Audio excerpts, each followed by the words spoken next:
Hello and welcome to another edition of the Weighing Room, where today myself, James Mackie, is joined by the ever-present Frankie Foster and new addition to the Weighing Room team, ex-jumps jockey Paul Callaghan.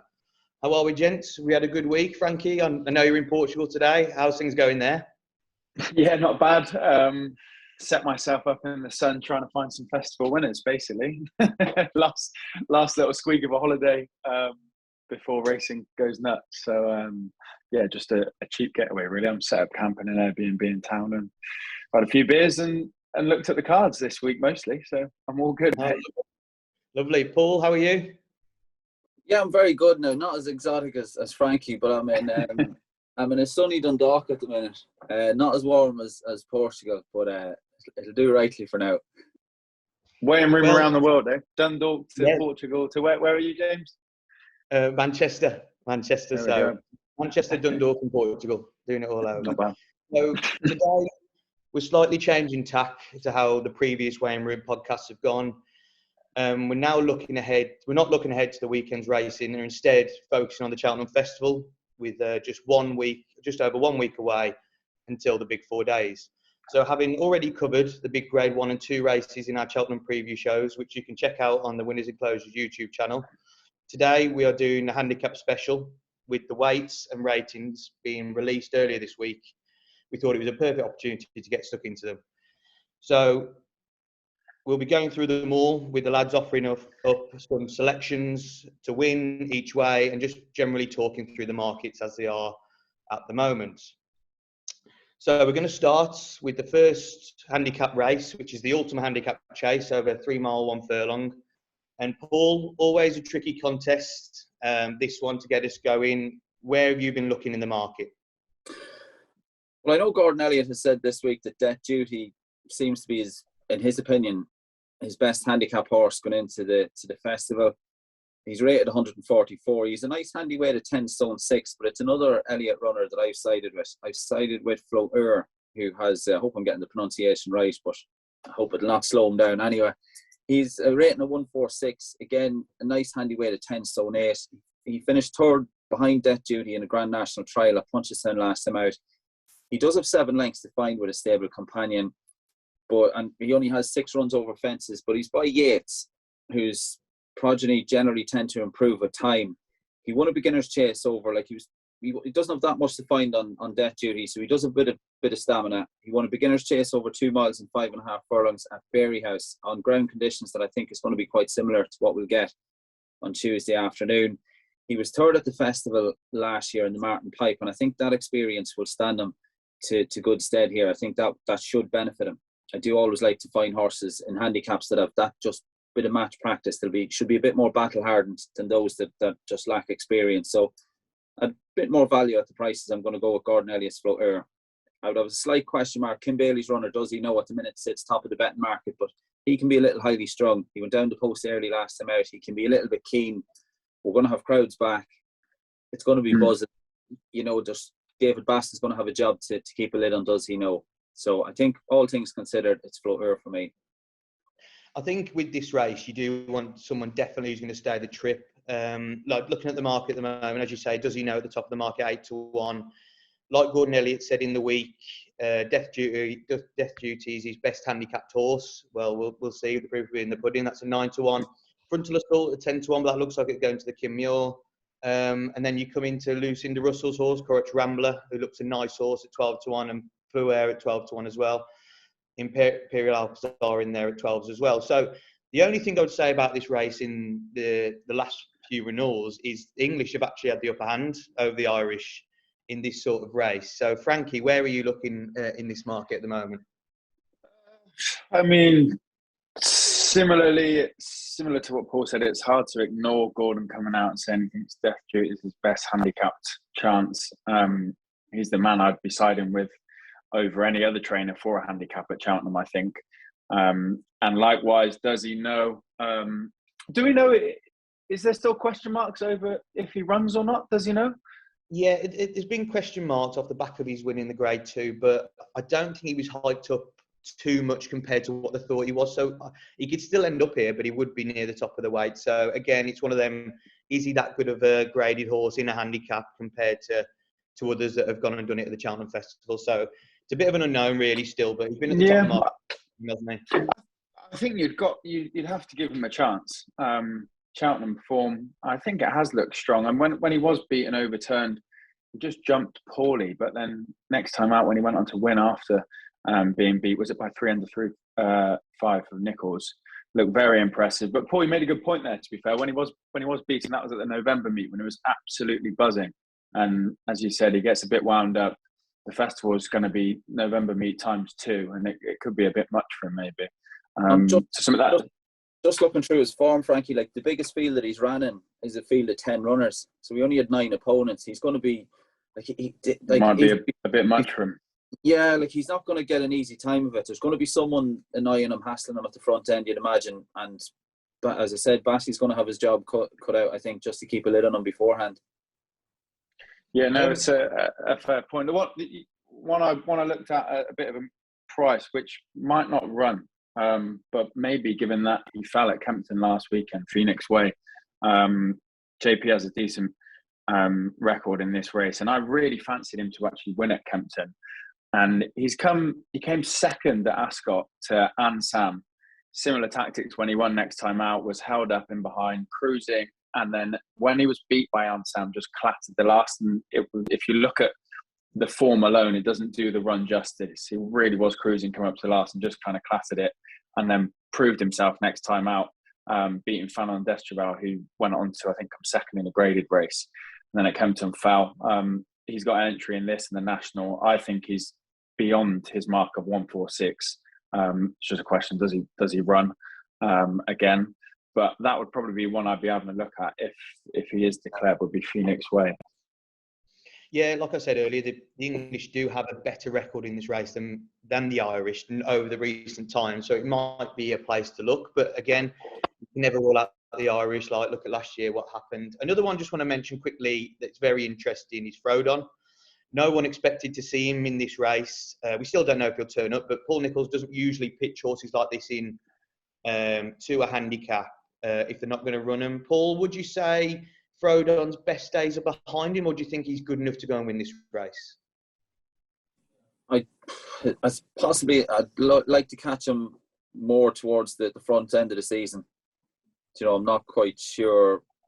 I know he's a festival winner. He just wouldn't be for me in this. No, you know, you throw him into the mix of it, Jamie, and you have Does He Know Frodon going up front. It's going to set up for somebody coming off the pace. And the horse you mentioned earlier on was the Lucinda Russell's Corrick Rambler.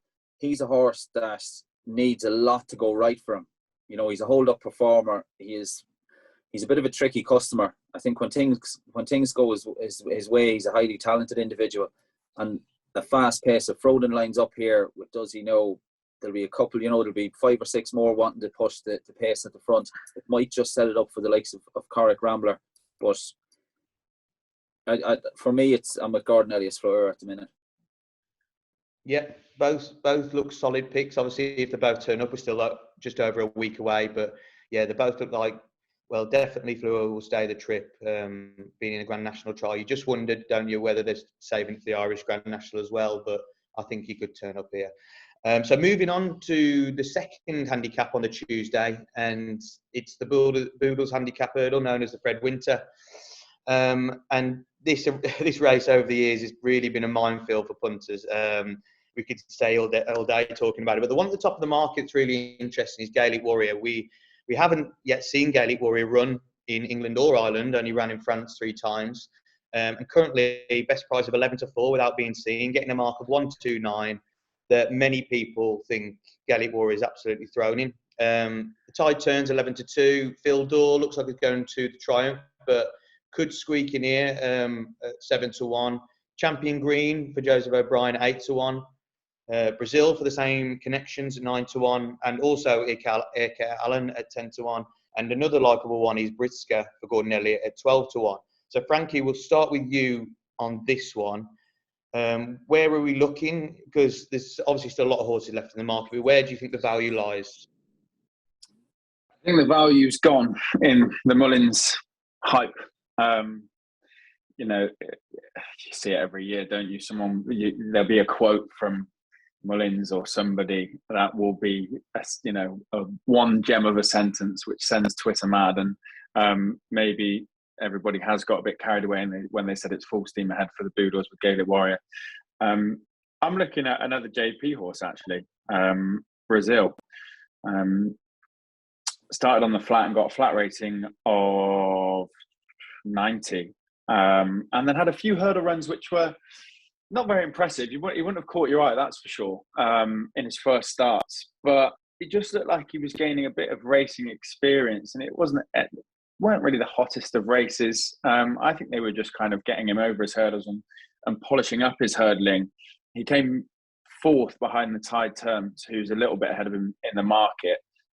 Didn't jump that well, but once he got going, finished his race really strongly, and then next time out went on to be very, very impressive, winning by 13 lengths. I think that's a horse again that's on the up, maybe slightly ahead of his mark, and in the balance with the Tide Turns, both off of 137. I'd probably have Brazil out of the two. I just think it was a real likeable performance at Naas last time out, and yeah, I mean it's one I think its only entry is here. I might be wrong, and there's a couple where you'd have question marks, and do they go to the Triumph? This is one that's definitely not good enough for that, but probably or maybe good enough to win this off of 137. Yeah, very likeable horse the way it won last time. And it was like the experience it's learned over its last few runs has really got it to where it is now. And off a marker 137 could still be well in.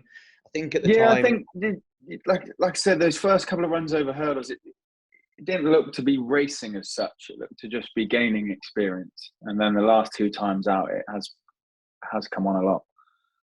Yeah, definitely. And the way it won, it didn't come off the bridle, did it? So you'd expect maybe to find more with how much more experience it's got. I'll just reel off a couple of trends, actually, we've got on the Boodles, that 11 of the last 14 winners were rated between 125 and 134. So actually the 137 would be out of it. But if it's a classy enough individual, you look at St. Sam last year of 139, finished very close second. So still not out of it. But that's normally within the £9 bracket to look at. 9 of the last 14 winners had run in either a Class 2 race or better. So you're looking at horses that are coming out of novice hurdle that have maybe got a bit of experience in better races. And the final one is all of the last 11 winners were either bred in Ireland or France. So it's normally a line a lot of people don't look at, but it might be one that you need to look at for this. And for more stats and trends, you can check out the Winners Enclosures microsite, where we'll have all the stats and trends and all the stable tours of all the big jockeys ahead of the festival. Paul, where are you going with this? I think it's going to be interesting to see who Mark Walsh chooses or not. Like he's going to have his thinking cap on over the final weekend leading into the festival.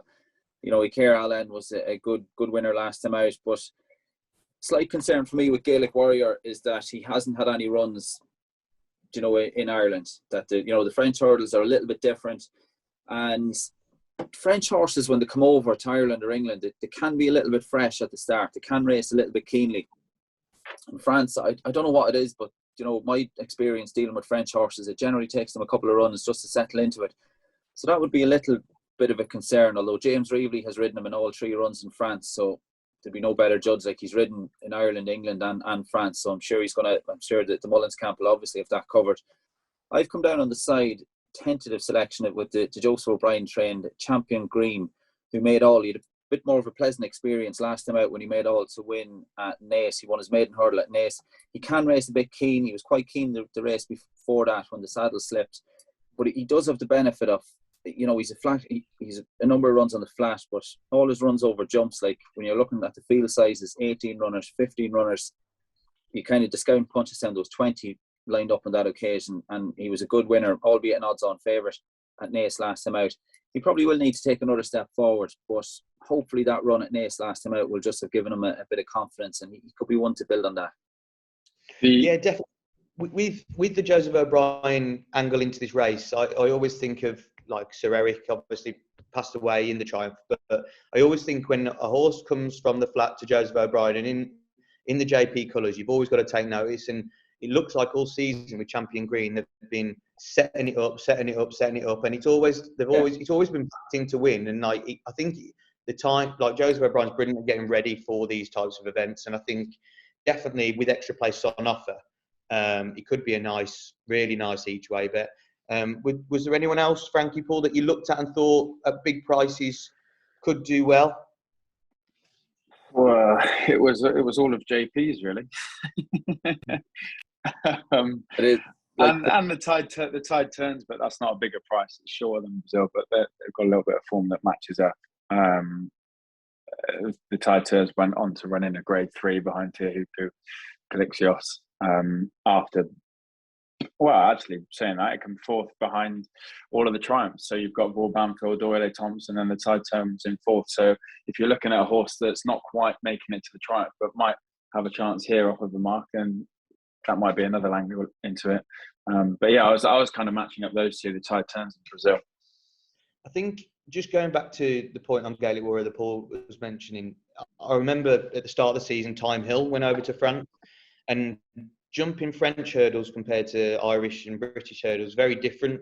Paul, you probably know more than us on that, but like you said, he smashed into 11-4 now, Gaelic Warrior. We've never seen it. If there's one man who can do it, it's Mullins, but you would have to be cautious, wouldn't you? Yeah, I certainly would.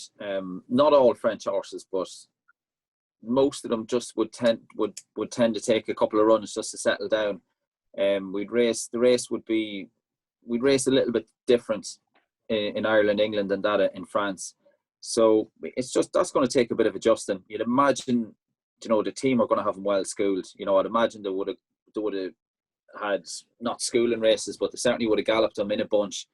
James Reevely would be well used to all styles of racing, and I'm sure he would have, the team would have, the Mullins camp would have had a chat with James and what have you. So I'm sure they know what to have, but you're taking on chance. He's just short enough for 11-4, 5-2. He's just short enough for my liking.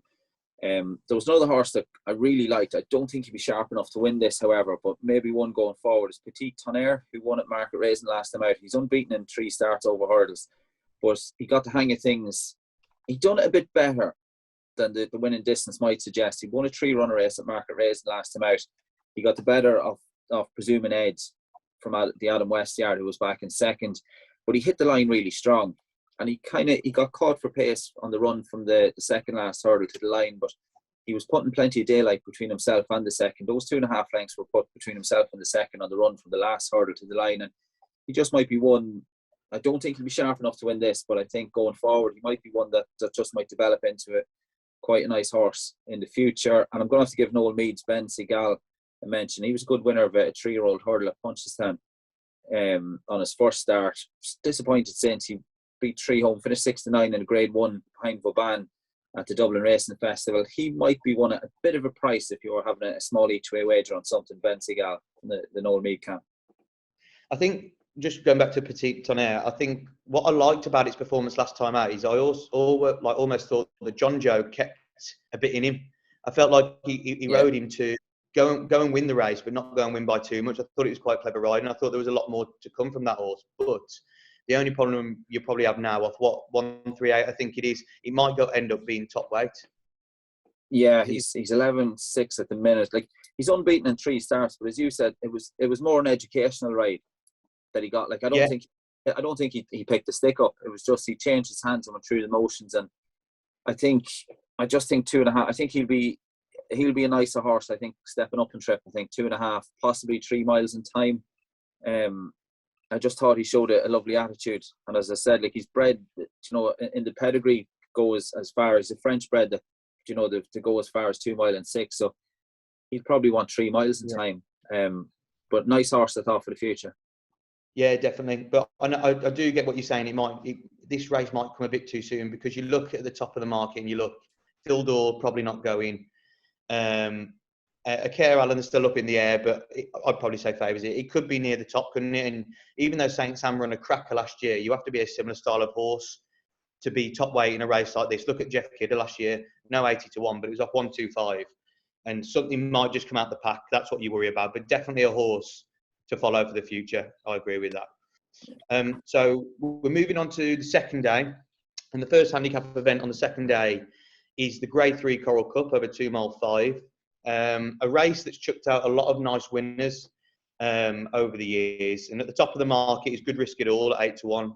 Stateman at 9-1, but Stateman's in the Martin Pike, the county. It's one that we're waiting on Willie to tell us where that horse is going. Dan Skelton and with an unexpected pie at 9. Saint Felician 10-1. The Devil's Coachman 10-1. Winter Fog 10-1. Chemical Energy 12-1. Drop the Anchor 12-1. So Paul, we'll go to you first on this one. Who have you spotted out? This is wide open again. Like, I thought Good Time Johnny was a good winner at Leopardstown last time out, but the one I've come down with is I love McFabulous. I'm a huge fan of the horse. He doesn't stay 3 miles. You know, he probably gets 2 miles and 7.5 furlongs maybe at a push, but he just doesn't get out. Just doesn't stay to 3. You know, he was second behind Stormy Ireland in the Rel Keel on New Year's Day. If on a going day, I think he has a serious chance in this. He won a Grade 2 last season at Kempton, having been caught out wide from the start, which in turn he was out wide. He was never quite able to get to track across to the inside rail. I think it could be one for Harry Cobden just to drop in. Big field, plenty of pace on. It'll be quite rough, you'd imagine. You're going to need a little bit of luck. But I think it's one for Harry just to drop in and count to 10 and maybe count to 10 again and enjoy the ride and take it as it comes. And with McFabulous. Of the rest, I thought Cormier was good when scoring at Cheltenham over 2 miles at the end of January. He struggled to get competitive at the open meeting. He's another hold-up performer that might just nick a place at a bit of a price if the front ones go off too quick.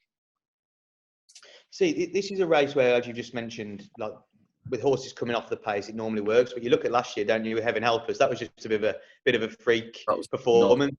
Yeah, you don't see horses like that go from the front and win by that much. So I wouldn't be going down that angle of looking at a front runner, even though we had that last year. But yeah, definitely McFabulous. What I like about McFabulous is dropping back into a handicap from running in those Grade 2s, Grade 1s against really good horses, and it just doesn't get that 3 miles, does it? It never has, and I don't think it will. But it's almost travelled like coming to the last or coming to the second last in all its races, like it's going to find, but it doesn't. Yeah. So maybe a race like this is what it needs. Frankie, where are you looking in this one? I think I'm convinced Diane Maximus should be rated more than 134 after its performance behind Hillcrest. Well, I mean, it's only had 3 hurdle races, and that might be the trick here, is that it put in a quite smart performance. It was well backed that day. Got found out didn't get found out, but got unlucky racing against Hillcrest, which we now know is a bit of a machine. Will it go to the Ballymore? I don't think so. I think they'd have a much better chance in here off of 134 and might put it in the Ballymore. And I just really like the way I rewatched that race back behind Hillcrest. And I really like the way that if you looked at Hillcrest's last performance when it had was it Greenbrook, Nish Williams' horse? They went kind of hammer and tong up front. Hillcrest has a real kind of high galloping speed and was just cruising, and the petrol tank ran out for Venetia's horse. When you watch Diane Maximus take it up against Hillcrest was going best of all, but once Diane Maximus got asked, it did stay on and it did battle up the hill, and I think that's kind of been, maybe that form has been franked even more, having seen how horses have dropped off trying to keep up with Hillcrest. I know over slightly further. But I think that form's bang on, and I think 134 is a fair mark. Well, I think it's beyond that mark, really. We don't know because it has only raced a handful of times, and Hillcrest would have no doubt improved and went further. But I think if you're looking at that race, they were clear of Get a Tonic, was it? Yeah, who's no mug. And I'd be taking that form and a marker 134 to have a good crack at this. I think you've definitely made a really good case for it. I do just worry about Henderson sticking in the Ballymore because got Walking on Air. Looks a lovely horse, but it's only raced once. And I think at the start of the season, Iron Maximus would have been the horse that would have been pinning all their hopes on for the Ballymore, Henderson. And you just don't know whether he thinks, you know what, this horse is still good enough. And the thing with the Ballymore at the moment, we don't know Sir Gerhard, where he's going, Dyside Dynamo, we don't know where he's going. And you actually look at the field and think, we don't know where anyone's going here. So you never know. But off 134, he could definitely take his chance here. It's about 16s for both, isn't it, I think? Yeah. I was just looking at the market for the Ballymore. It's definitely a one you take non-run and no bet, because we just don't know at the moment. But off 1-3-4, you can see it's taking a chance here. One I just want to put up and mention in this race is Phillip Pobbs' Camprons. I like this horse a lot from winning the Grade 2 Persian War, and it looks like it's been weighted on for this race off a mark of 140. I think it's got a great engine. I think it handles Cheltenham winning at the track. And I just think off a mark of 140 being saved for it, it's got a good chance at 14s personally. Frankie, was there another you liked in here? Was it the Devil's Coachman you want to put a shout for? Yeah, the Devil's Coachman. I think he's got as most of these do, an entry elsewhere, but it's just ran in a few graded races. I think it will be near enough top weight in this. But last time out in the Grade 2, beating Ashdale Bob was a very, very solid performance. And albeit over fences, some smart form behind Fernie Hollow, Curse Sublime. So I think quite an interesting one. Has won 2 novice hurdles, then gone chasing behind very smart horses, and then most recently come back and won a Grade 2, beating Ashdale Bob. A marker 151, so yeah, we'll be near the top. But it's got 2 handicap entries. That seems to be their thinking, is to try and win a handicap off of a top weight. And if it does go here, I think I was looking at both, maybe less competitive of the 2. He was quite cheeky. Sorry, he was quite cheeky at Navan last time out. I think he's a bit more valuable. Yeah. I was watching. Yeah, no, you are right. I was watching it back. I thought Robbie Power gave Ashdale Bob an absolute peach, and he'd kicked on the inside rail, and Mark Walsh kind of had a look on the outside after the second, the outside, and it was like, had he left it a bit too late or not? And he just about got him up. It was a great race. Great race. Yeah, you are right, Paul. That was kind of the reason I chucked this one into my selections, was that not just the fact that it won, but the way that it won. It was a confident ride, wasn't it? Yeah. About 2 out was cruising along and did it just in time. So yeah, that would kind of hint that there's a little bit more in the locker, maybe. Yeah. Like we said, this race is very much a minefield, but it does chuck out some nice horses now and then. So I think well explained by all. So going back over fences now, looking at the Grand Annual Handicap Chase. Last year was won by the John Joe O'Neill trained Sky Pirate, and looks to be going in the race again, off only £4 higher. Paul, are we looking at Sky Pirate, or are we looking elsewhere? I'm going to stick with Sky Pirate. Not surprisingly, he's a horse that Nick Schofield likes an awful lot. As you said, he won the race last year off 152, a marker 152. He lines up here off 156. I thought he actually ran better than his last of 4 finishers last time out suggests. In the Game Spirit at Newbury, he was still in with half a squeak on the approach to the final fence. His chance had gone, and it's a long run in. You're a good furlong out at Newbury, and I thought he was just kind of looked after from then. His winning chance had gone. It wouldn't have made any difference what way he was ridden from the last home. I just think he should be competitive once again. He's 11-6 in the race last year. He lines up here with 11-12. He still should be there or thereabouts. He's a horse that Nick does think an awful lot of. And I've got to give a mention to Bundoran, who's a horse a huge fan of the horse. Former boss Tom George trains. He's a bit of a Cheltenham regular, but he was well beaten in the race last year. On a going day, he's a horse that might just, you get a good run for your money on a going day, and he may just reward each way supporters at a bit of a price. But I think he'll have his work cut out to get within a fight. I'll give you a stat here, Paul, that put me off. Where are we looking? I think it's no repeat winners since 1959. Oh. Yeah, that swayed me a bit, because I was having a look at Sky Pirate, and like I said, I know that Nick thinks a lot of the horse. I think they probably not unlucky, but would like it to be weighted a little lower. But it's been running well this year, I think, and in graded races, and it hasn't gone up a huge amount. I thought his run the last day. If you watch the race, as opposed to just look at the bare form, like the race itself, he still had half a squeak 2 out. So he's still, even off that mark of 156, he still should be there or thereabouts come at the back of the last. I definitely think so. And you look what they've done with this horse, like last year when they brought it back to 2 miles, everyone was screaming for it to come back to 2 miles. It travels beautifully through its races. And in the race last year, you look at Entucas and you still thought that had a lot up its sleeve, and it still found loads up the hill, Sky Pirate, where it normally doesn't. So I think of only £4 higher in the handicap, I think it's got a great chance. I do think this is a race this year that it will stay with the British, because you look at the top of the market and Buddy Rich is the best of the Irish's hope at sevens. You've got to give a big mention to Brave Siaska for Venetia Williams. I know there's not a lot gone right over the last few weeks in her yard. There's been rumours about coughing and stuff like that, but this seems to be set up for this race all season, going up through the handicaps to get its mark. Sealed in Edge, if it turns to be at 8's got a good chance. I know the Tizards are really fond of Amarillo Sky at 10-1. You've got Course Sublime at 10-1, Anded Frame 14-1, Embittered 14-1, and Sky Pirate at 14s. Another one, sorry, at 16-1 is Before Midnight, who again has been set up this race all season and has been tried in graded form, but seems to be making it at this level. So, Frankie, who have you pinning your hopes on this one? None of the English. too Irish. The first being Course Sublime. A similar kind of form lines to what I was talking about the previous race. Looking at his hurdle form, I know this is a chase, but when you're looking at novice chasers, they run to a good hurdle mark. It gives you a little bit of a hint of their ability. Won a grade 2 and got given an RPR of 1.56 that day.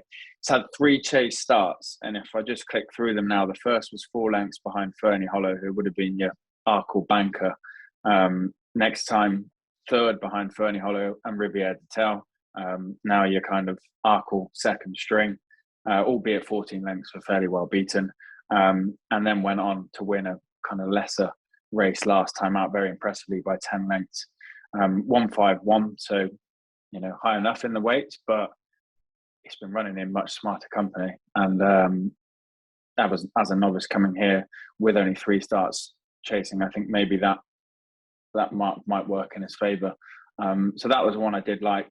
And another, I think you've got to have a mention. 16-1 Embittered runs off a pound lower than being favourite in this race last year when falling, and was travelling well. And I think favourites for previous years have a habit of coming back, or well fancied horses have a habit of coming back and managing to win the race if they didn't when fancied the previous year. I think I've got that right. Goes off of 145, and I think last year was favourite off of 146. I'd be having a crack at that again. If you read the form for Embittered, it doesn't read the best this season. It's 2, 1, 3, 6, 5. The win was in a grade 3, but then again you've got 3rds and 5ths behind top graded horses. I'm probably talking through it out of the 2 off of 145. That might be where my money lies. I think yeah, you make a good case. And one horse I just want to mention as well that has seemingly been smashed in the market over the last few days from when I last saw it. I saw it at 33-1. I'm looking at it now at 16-1. Is the Henry de Bromhead train Dancing on My Own. Now, this horse off 143, a bit like Embittered, over the last 2 runs hasn't showed much form. Finished last at 3 and then fell on its latest start. But you look back to October and it beat the favourite at 7-1, Buddy Rich, by 2 1/4 lengths, and that was off level weights. Whereas in this race of 10 stone 13, Buddy Rich giving it some weight, you think, why the hell is that double the price? And it was triple the price a few days before. I just thought it was quite an interesting look at the race. If that could get back to form, and I know these connections do like a bit of a gamble. So even though it's 33 into 16s, I could even see it going in shorter on the day. Sometimes you need a bit of bad luck previous to a handicap. You obviously get your plot jobs where people are, trying to figure their mark to get into a handicap where they want it. But sometimes you get a horse that just has a string of bad luck, and the mark goes relatively unchanged, or they get enough a weight that's handy for falling or not running this race for whatever reason. That could be one, like you said, with form previous to Buddy Rich. It's unfortunate. We never hear these bad luck stories till they're standing in the winner's enclosure after the race. Hear about the sniper took him out last time. Yeah, that's it. Yeah. I just thought that Dancing on My Own was worth mentioning. Look, it might go nowhere near, but I just thought it was very interesting being double the price. But yeah, another one I'll just mention is, like I mentioned earlier, is Before Midnight. I like how Sam Thomas has gone about his business this season. And I think it'd be nice for him to get a Cheltenham Festival win. And I do think it's been set up all season Before Midnight. Might be too high now, up 148. But I think it's a nice horse. But yeah, I think we've made plenty of cases there. But I think like we will for most of the races, it's still minefield territory at the moment. So we're going to move on to the Thursday and the Pertemps final handicap hurdle. And this is a race really that I think it splits judgment with National Hunt fans. You either love it or you hate it. And the way you qualify for the race some people don't like that either. But every year you seem to find a lot of value. And you look at the horses that have won it over the year, like Presenting Percy, Delta Work, and even Mrs. Milner last year. There is some really good horses that come out of this race. Paul, where would you be starting in this one? I'm starting with another Gordon Elliott inmate with Dunboyne, who attracted a lot of market support ahead of a really competitive handicap hurdle at Leopardstown last time out. He made a bad mistake 2 out, and just speaking about bad luck previously, he made a bad mistake 2 out, met trouble in running on the approach to the last.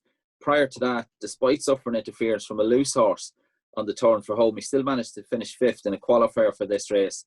Surely he's due a bit of luck here, and he's thought to be capable than what he's shown thus far. He was very well supported prior to that run at Leopardstown last time out.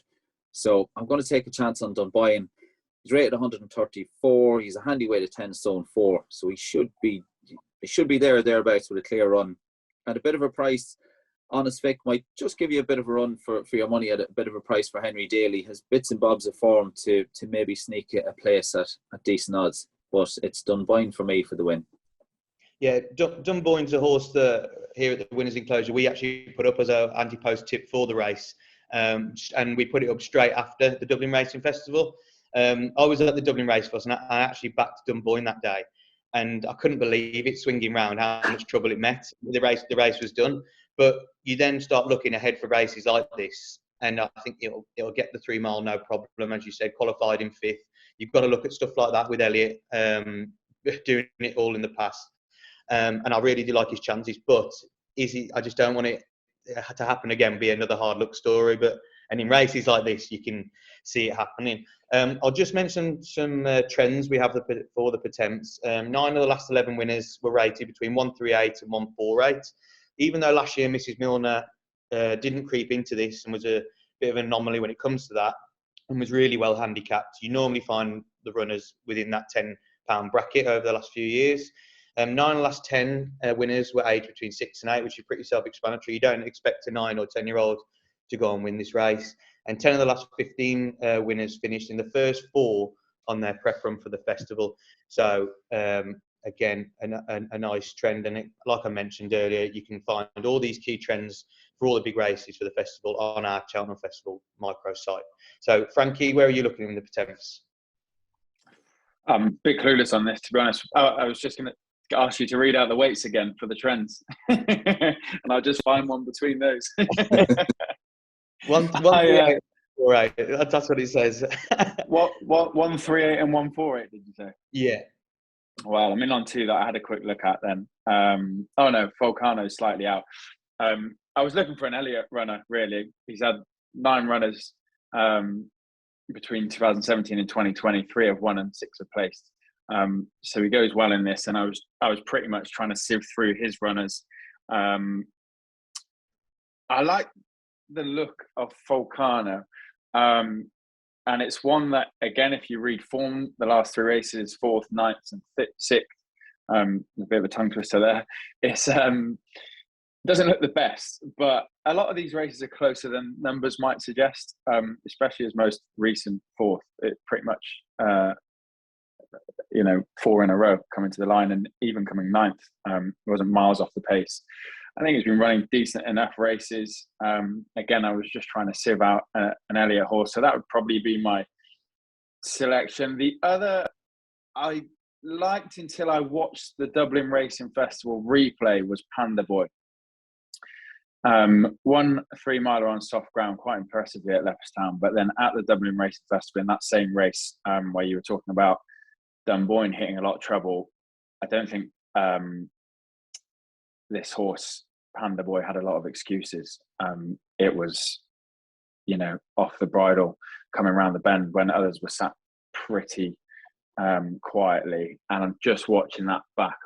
I wasn't convinced it did have the ability that maybe it suggested, but you never know. They come in and out of form, and you can't quite figure out in these handicaps always. But I was kind of put off when I watched that back. So I think for me it would be the Elliott Falcana. I think the thing with this race is, I think your first point of call is to look at Gordon Elliott. And I know he said multiple times already heading into the festival that he could chuck 5 or 6 at this. And you wouldn't be surprised to go and see that, because you look at the top of the market, you've got Cider Burley, who we'll come back and talk about after, Dunboyne, Tullybeg, Falcano, Dallas Depictons. You could see them all turning up here, and all of them have a chance. But one I do want to talk about is Cider Burley. Now, twice winner of this race, only £4 higher now. I feel like the handicap has been really lenient with this horse. Even though it's going to be top weight, I do feel handicap has been lenient. But £4 higher than when winning it in 2020. Then when it finished second in the Stayers, it obviously likes it around Cheltenham. It stays a 3 Mile Brilliant. Paul, do you think it's got a chance at 10 years of age, or do you think it's better looking at a less exposed horse? Yeah, I think for me, I'd look elsewhere. I think I could see him running well, but he's just short enough. You wouldn't be getting stuck into him each way. 10-year-old carrying 11 stone 12. He was 4 to 7 at Warwick last time out behind Sporting John. At a bit of a price, as I said, an each way fancy in this would be Henry Daly's horse, Honest Vic, he had a couple of runs over fences, but he is a course winner. Just going back to his run, he was a winner here at the showcase meeting back in 2020. He has 4 runs over fences, which were, he had no joy over fences. He had a good run at Huntingdon last time out. When I say good run, Huntingdon's it's one of the sharper tracks, and it just would have sharpened him up for this. I'd imagine, wouldn't be able to confirm it now, but former boss Henry Daly may have had this in mind. The fact that he ran him at Huntingdon, the fact that he was running over fences, horses coming back over hurdles have a tendency to jump a little bit big over the first couple of flights of hurdles. Maybe that run at Huntingdon last time out was just to sharpen him up, sharpen the brain, and get him tuned in to what will be happening in this. So at a bit of a price, if you were to have a small each way wager on something, I would side with Honest Vic. Yeah, I think in this race, you obviously looking to go and win it, but your value probably lies in an each way player. And another one I'll just chuck out that's one to talk about. Look, could come nowhere near, but Dame de Campagna for Nikki Henderson. Now £1 lower than it's winning the Coral Cup. It hasn't been the same horse at all since he's winning the Coral Cup. But having finished 6th in a qualifier last time out of Wincanton, 20 to 1, 25 to 1 in places. If that bounced back to form being £1 lower, having course form, you could see it running a big race. But again, it's all ifs and buts with these sort of races. If there's a man that can have a horse dip in and out of form and get it right at the festival, you'd have your chances on Hendo, wouldn't you, in a handicap? Yeah, definitely. But you just look through the field and you can make a case for a lot of them if they bounce back to form. But I would probably stay down the Dunboyne route and say a less exposed horse that maybe found a bit of trickery in running that if it gets on his day could go close. But we'll move on to the other handicap on the Thursday, and it's the Plate Handicap Chase. And again, this race I think slightly goes under the radar for many, as in a lot of people don't get stuck in until probably the day. But looking through the market now, you got Celeb Dallin for Phillip Pobbs at the top of the market, 6 to 1. Imperial Alcazar, a winner at the festival previously, 8 to 1. Birchdale, a winner at the Dublin Racing Festival at 10 to 1. The Glancing Queen, 10 to 1. Bustleton, 12 to 1. The Shunter, who won it last year, at 12 to 1. Beautiful Raffles, 14s. Grand Parody, 14s. And Away with the Sea at 16s. So, Frankie, we'll start with you on this one. Who's caught your eye? Imperial Alcazar was the one, which is currently, second favourite? Yeah. I think this has got a decent chance. Again, just looking at its hurdle form, as it has only had 3 starts chasing, ran to decent level over hurdles. And then I think it's not quite shown its ability. First time chasing was a little bit keen. Second time didn't jump that well. And then finally things clicked last time out at Cheltenham in a Class 2 carrying 11-12 and won pretty impressively then by 10 lengths. This goes off of 152. So again, you're looking towards the top of the weights. And there is a slight question. Actually, no, it's not. Sorry. I was going to say it's question over trip, but that's when I was looking at it for the other handicap chase. Yeah, I think it's towards the top of the weights, which I usually don't like doing in the handicap. I'm trying to find one that's well weighted.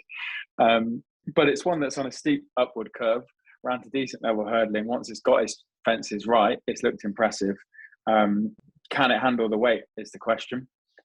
Can it perform here off of 152? But I think it's looked good, and it's looked good round Cheltenham, which counts for a fair bit. I think this horse, it's dual entered. It's also in the Ultima, but it does look like it will come here, having won over at Cheltenham last time over the course and distance. Yeah, it hasn't gone. Oh, it's gone further, but only hurdling. Yeah, yeah. At Chepstow it ran, didn't it? Sorry. In December behind Pat's Fancy, but I do think it looks like a horse that probably doesn't want the 3 miles. He wants to come back to the trip. It will run over. One thing also to mention with Imperial Alcazar that's quite good is it's got other Cheltenham form over hurdles when the race with Protectorat, who's obviously going for the Gold Cup, and he got sent off to the stewards and they appealed it. That looked really good form. I know it's over hurdles, but it's still Cheltenham form to take into account. And I think definitely, if going for this race, it's got a big chance. Paul, who did you come down on in this one? Yeah, I'm going to have to side with Frankie on this one. I'm with Imperial Alcazar for the same reasons.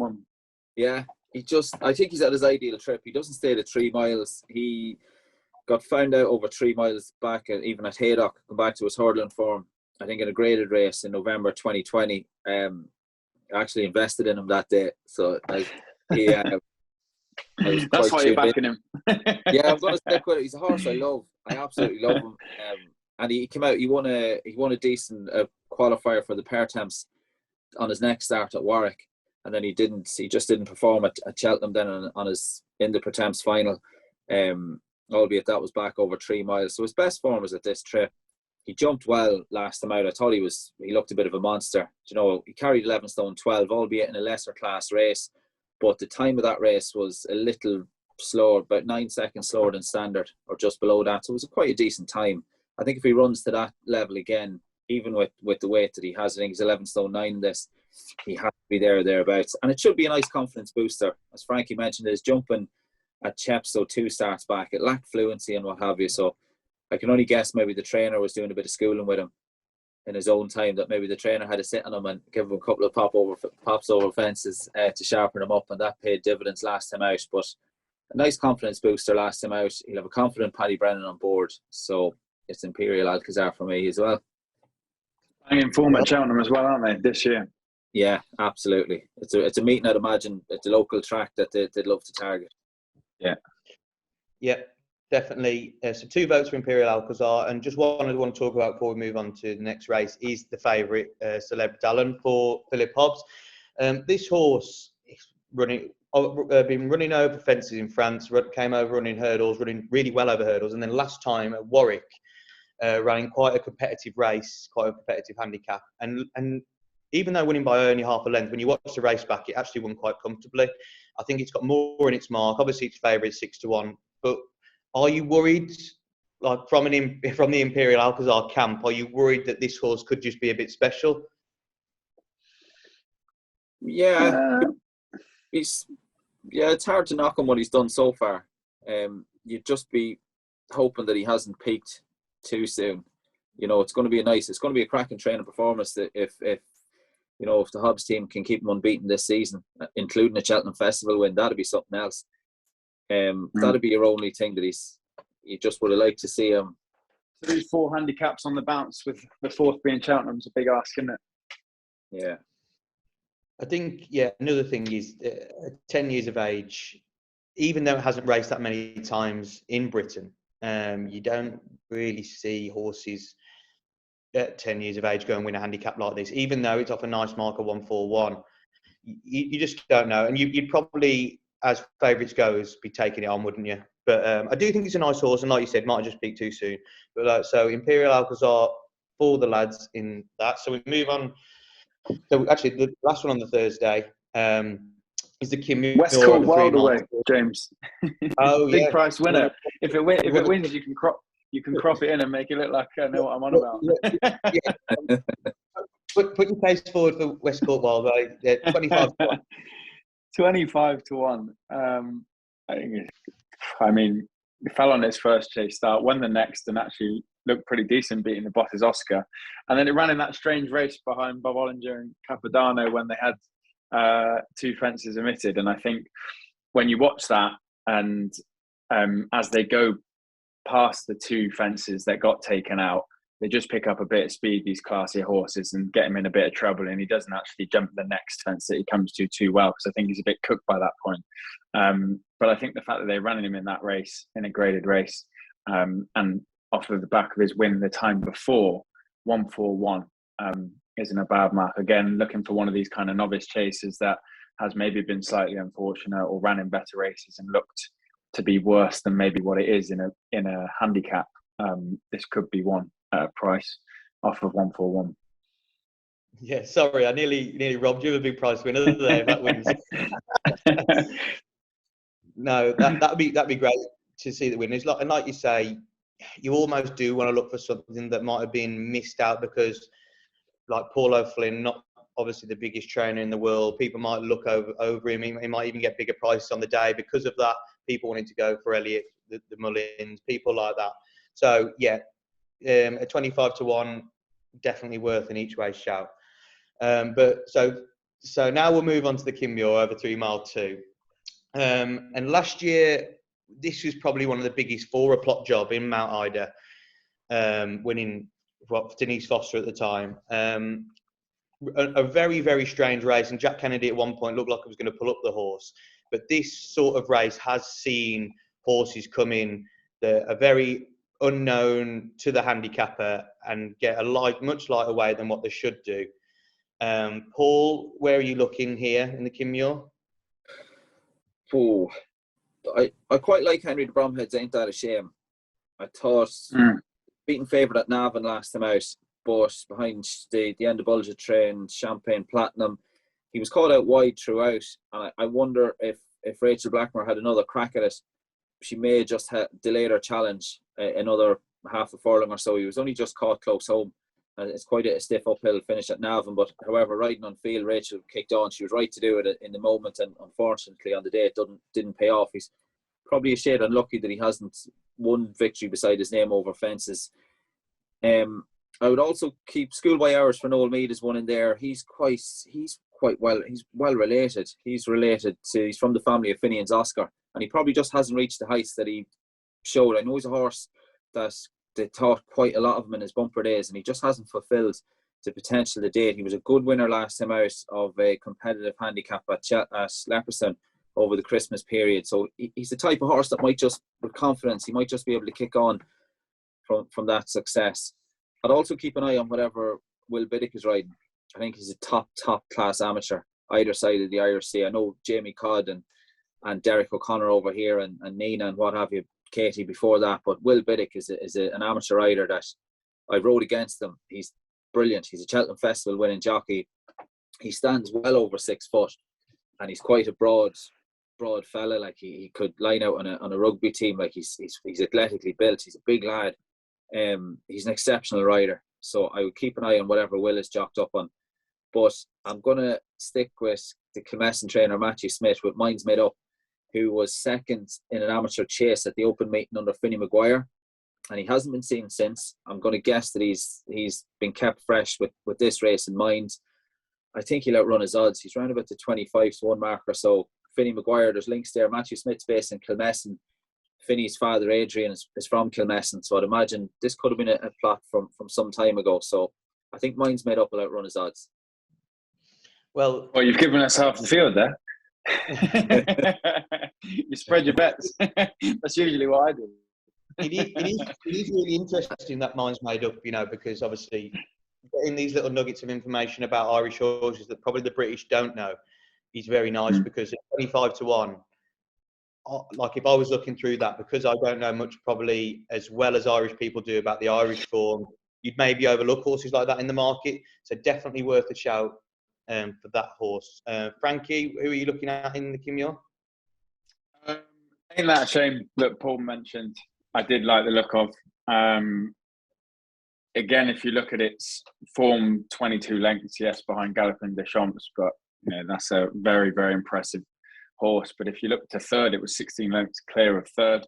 And then, as Paul said, unlucky to be beaten by Champagne Platinum. And again, if you look at third, they were 24 lengths clear. So it hasn't been winning its races, but it's been doing a good job of coming second. So that would be one I would be looking at. Ain't that a shame? If there was another smoking gun, another Elliott, I think Gordon Elliott, off of what we've said, is going to win every handicap at Cheltenham. It's got one entry, which is nice for the festival, rather than a horse that's got multiple. And this is it, the Kimrel. It's also got an entry in the National. It's just got plenty of 3 mile form. It won a beginner's chase over 3 miles. It's ran a couple of graded 3 milers in Ireland. Its best RPRs have come over 2.7 and 3 miles and I think 5 furlongs. The most recent ahead second to Discorama, which is a smart horse.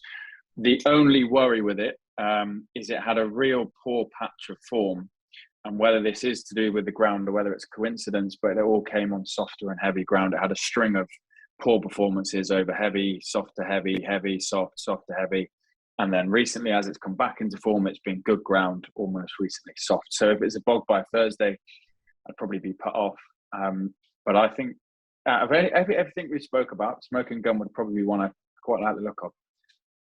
Okay, some strong cases there. Just to round this one off, Frontal Assault, obviously, it looks the one that they've set up for the race again. I know it's Gordon Elliott we're talking about again, but it does look like the one they've set up for the race, and it looks like a lot of people have already got behind that, and it's probably short enough in the market now, but very interesting runner for Gordon Elliott. And another one for Elliott is Grand Paradis. So this horse looks like it's a lot better than what it's actually shown, and maybe looking at its form, it's very similar to what they did with Mount Ida.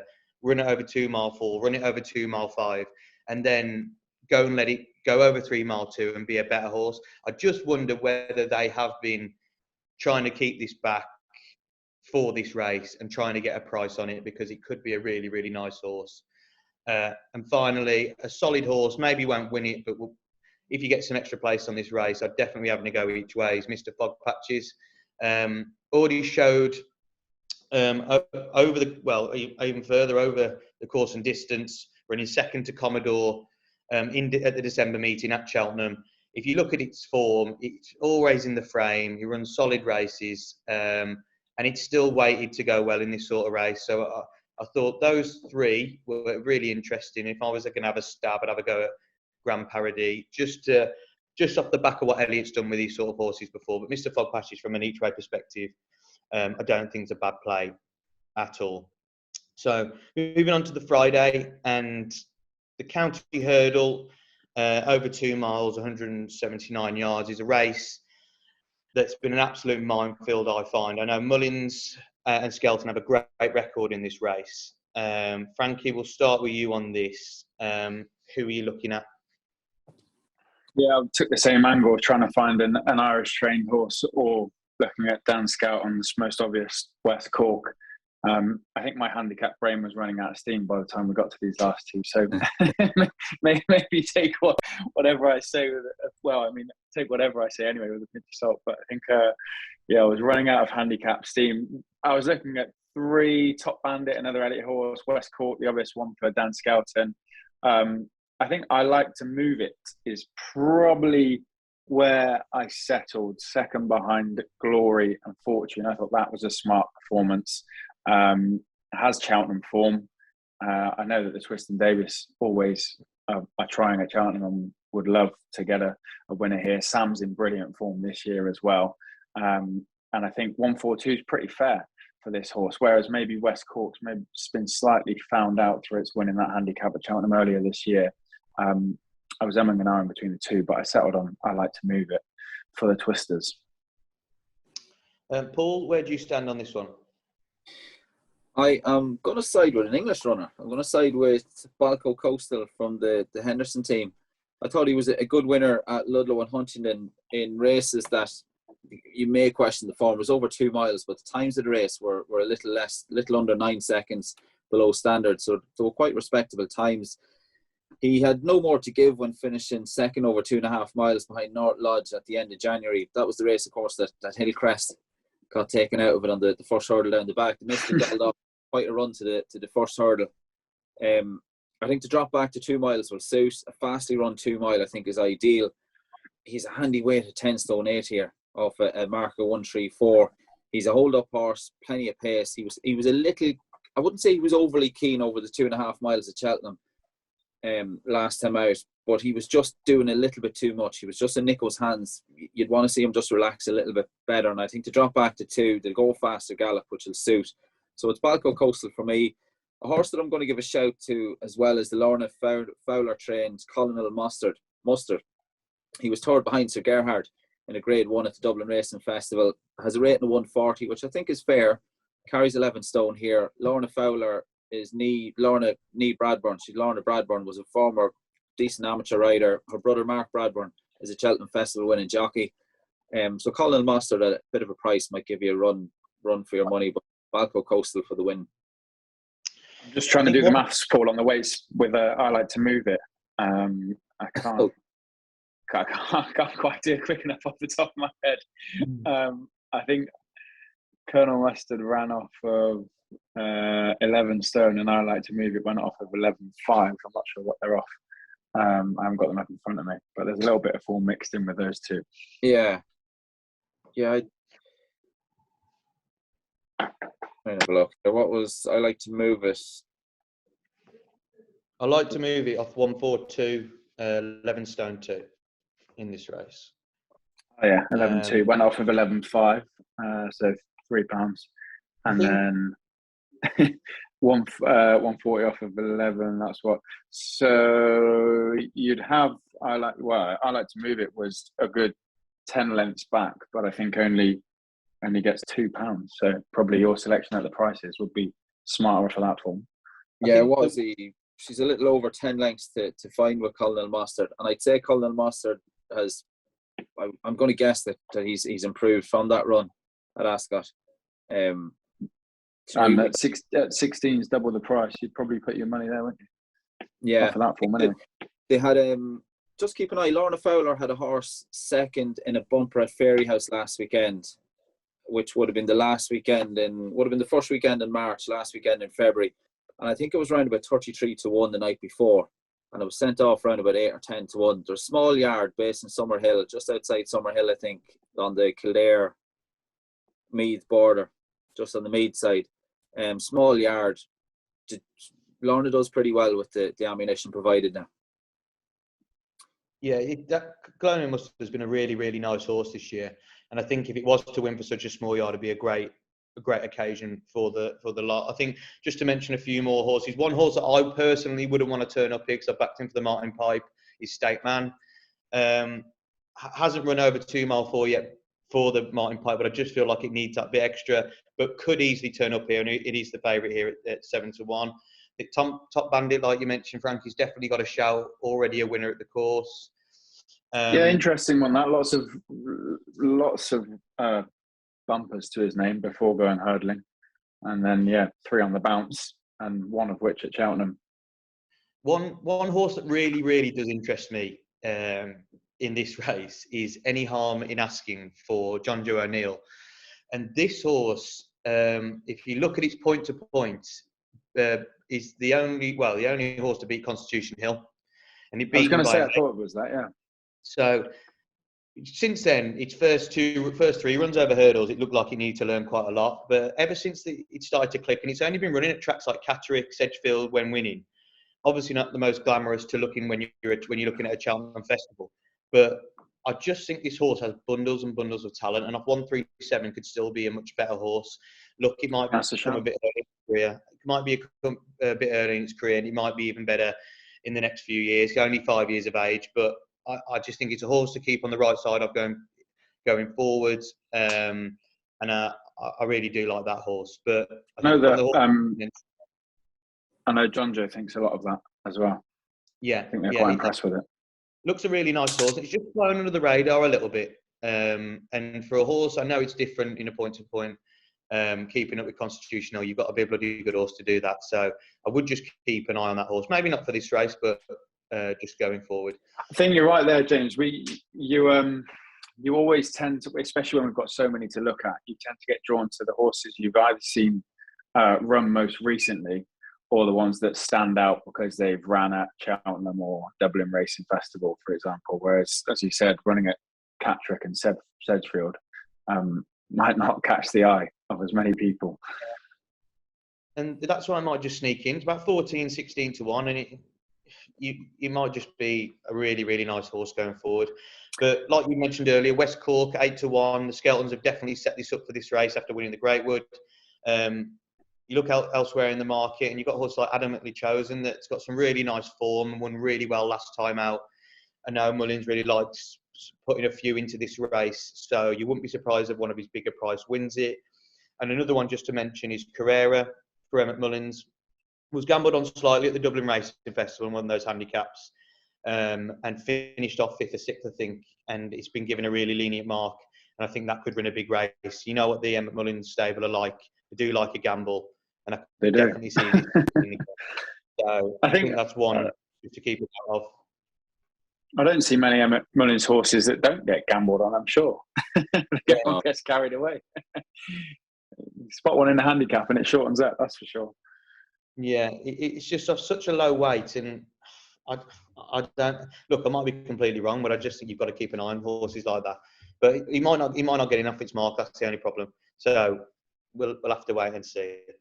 So moving on to the final race we're going to cover, and it's the Martin Pipe handicap hurdle for Conditional Jockeys over 2 mile 4.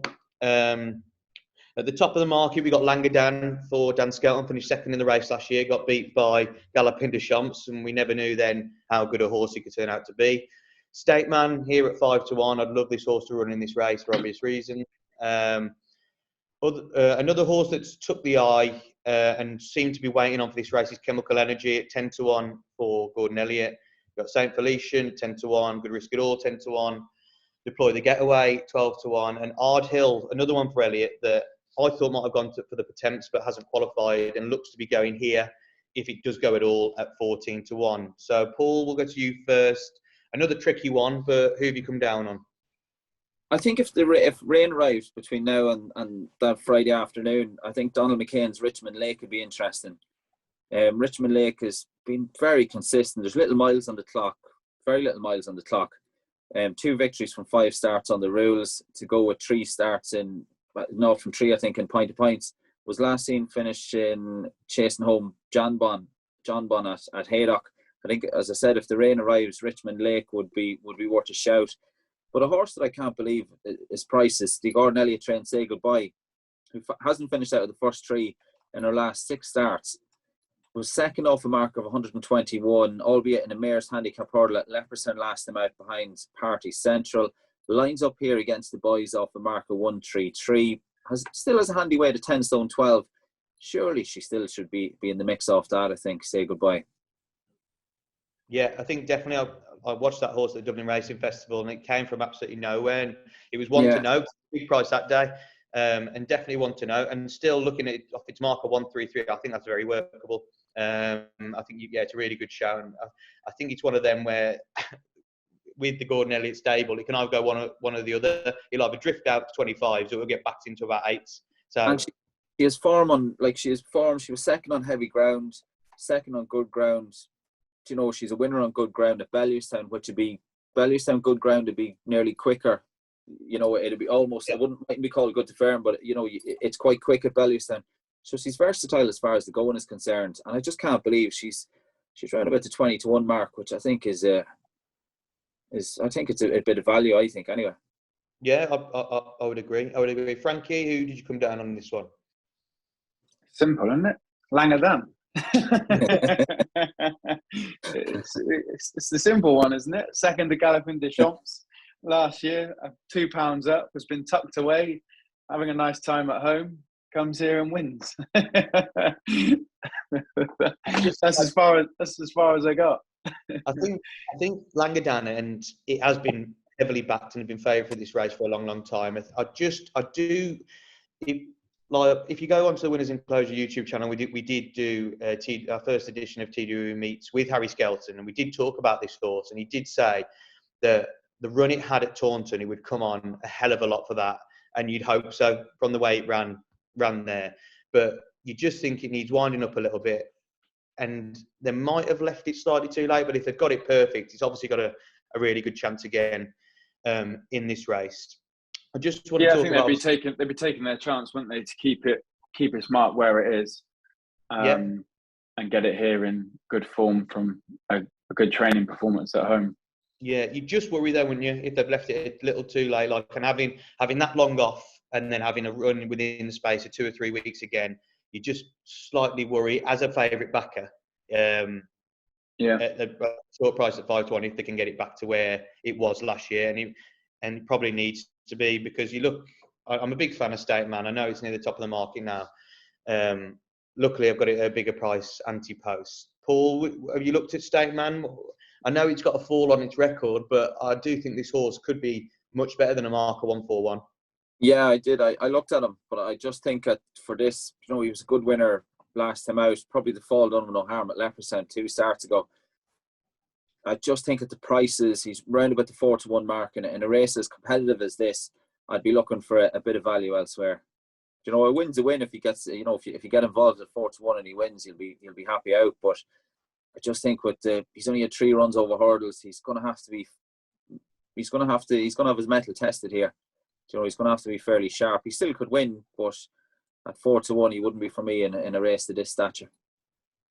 Yeah, definitely got a chance, but yeah, there is permutations with it. So lads, just to round off, I'll ask you both, who would you say is your handicap nap of the week?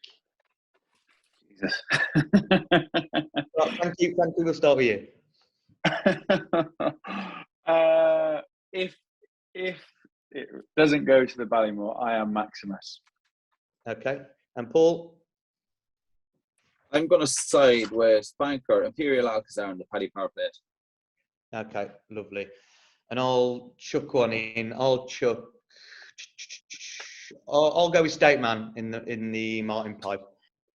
So, thanks, lads. Thanks for all your insight. That's all we've got time for today in the weighing room. Be sure to like this video and subscribe to the Winners Enclosure channel for more of this sort of content leading up to the Cheltenham Festival over the next few weeks.